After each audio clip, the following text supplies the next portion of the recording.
Charlie and Colin Morgan were a happy couple from Sydney, Australia, but both of them suffered from a condition known as dwarfism.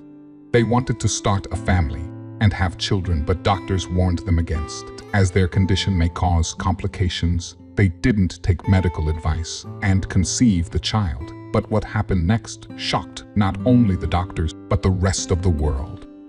Charlie and Colin were the perfect couple, and they lived a happy life together in a beautiful suburb in Sydney, Australia.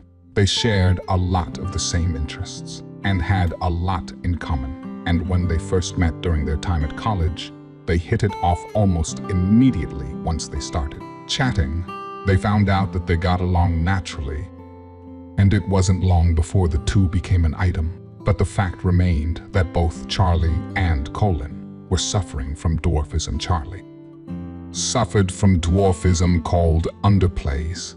This is a genetic condition that affects a protein in the body called the fibroblast growth factor receptor. With this protein functioning abnormally, it drastically slows down the growth of bones and cartilage. Luckily, people who have achondroplasia form of dwarfism can live long, normal, and happy lives with only delayed and stunted development during their infancy. Colin suffered from dwarfism called Glyphs dysplasia. This is a rarer and more serious form that affects many parts of the body. It most commonly affects the bones, joints, heart, and skin. And it is a progressive condition, meaning it continues developing throughout the person's life because it affects the heart and the lungs. Around a third of the babies suffering from glyphosate dysplasia die before the age of 5. Luckily, if you make it past that point, you're relatively in the clear. Colin was one of the lucky ones. This is the long-winded way of saying that these two star-crossed lovers had underlying medical issues that they had to deal with. And that's before we even get onto the social issues. How people would mock them and laugh at them. People would make fun of their small stature and call them all kinds of mean and hurtful names. Thankfully, both Charlie and Colin were thick-skinned and didn't let such abuse get to them. So strong was the relationship that they decided they wanted to start a family. They had been married for several years by that point, and they owned their own home. So having a child was the next natural step. However, despite their best efforts, they were struggling to conceive.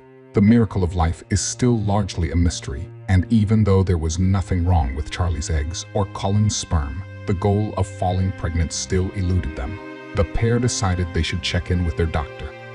Perhaps he could run some tests or give them some hints and tips on how to successfully conceive a child. But when they arrived at the hospital, they were not expecting the news that they were given. The doctor strongly advised against the pair having children. They had strong reservations about the safety and health of the child.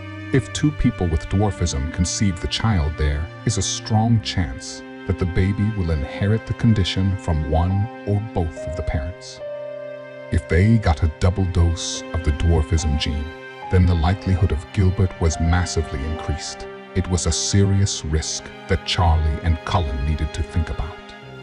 Doctors advise that if they conceived and the child died in the womb, the consequences could be fatal for Charlie. There were always inherent risks when someone with dwarfism became pregnant, and it was a doctor's job to protect life, then put it in danger. They wouldn't have been doing their jobs correctly if they had allowed Charlie and Colin to continue trying to conceive without being fully informed of what could potentially go wrong. Still, there was hope the child might only inherit the dwarfism gene from only one of the parents. In fact, there was around a 25% chance that it wouldn't inherit it at all, and they would produce an average baby that would grow like someone without dwarfism. It was a game of numbers, a game of chance, and a game of risk. Before long, though, Charlie discovered that she was in fact pregnant. The couple had largely stopped trying, so the news was a surprise to be sure, but a welcome one. The pregnancy went without a hitch, and Charlie eventually gave birth to a beautiful baby girl, Tilda, who inherited achondroplasia, her mother's form of dwarfism. Then, less than 2 years later, the couple had their second child, Another girl they named Tully. She also inherited achondroplasia from her mother. After Tilda and Tully were born, Charlie set up an Instagram account. On it, she shared photos, videos, and stories about her family's life. People from around the world took a great interest in this family of people who were all suffering from dwarfism. And it wasn't long before Charlie had amassed hundreds of thousands of followers. The followers all supported her and praised the family for being so strong and open. In return, Charlie would open up her family's life and share intimate details of how the family felt and coped. In one of our posts, Charlie candidly wrote, "One of the most difficult times for me was Christmas 2018. It was a period of pressure and frustration. I had postpartum exhaustion and lived on less than 4 hours of sleep per night for almost a year. I went back to work when Tully was only 4 months old, and it was very difficult for me.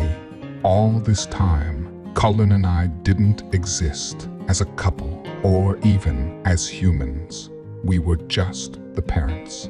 But things weren't always so bad." In another post, she wrote, "It's a continuous series of emotions, moments of exaggerated love and happiness, as well as a desire to have 10 more children, one after another. It doesn't matter how your week went, even if it seems that you made a mistake with someone or something. You should know, it's not true.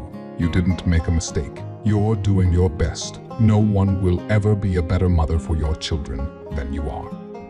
Nothing gives me more confidence in life than my children." Buoyed by the warm response from the legion of followers and supporters, Charlie and Cullen once again tried for another child, eventually conceiving and, of course, sharing the news on social media. They documented the highs and lows of the pregnancy, but there was one big twist that no one could have ever predicted. Something that left Charlie, Cullen, and the many supporters and followers from around the world shocked beyond all belief. The third child miraculously was completely free of dwarfism. He had not inherited the dwarf gene from neither his mother nor his father. That meant that despite all the odds, the third and final child was completely healthy and would grow up to be a normal height. He would one day tower over his parents.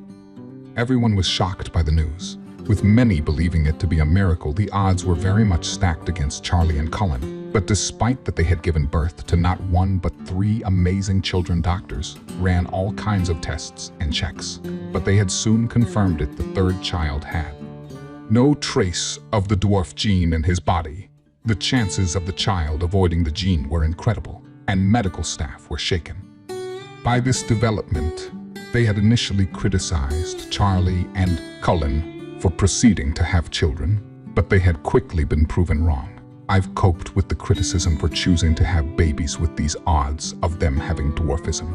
But that's a whole conversation in itself," said Charlie via her social media channels. "I just want to say that bring a child into the world with my odds is no simple decision. Despite what people told them and against medical advice, Charlie and Cullen had not only had 2 healthy children with dwarfism, but also a perfectly healthy child. Untouched by the condition, the chances of that happening were slim.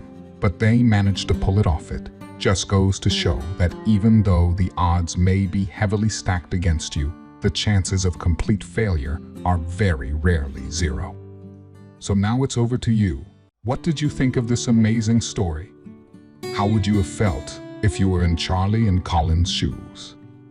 With doctors strongly advising against you having children, would you have listened to them? Or would you take the risk? As always, we love to hear from you, so be sure to leave your thoughts and opinions in the comments section down below.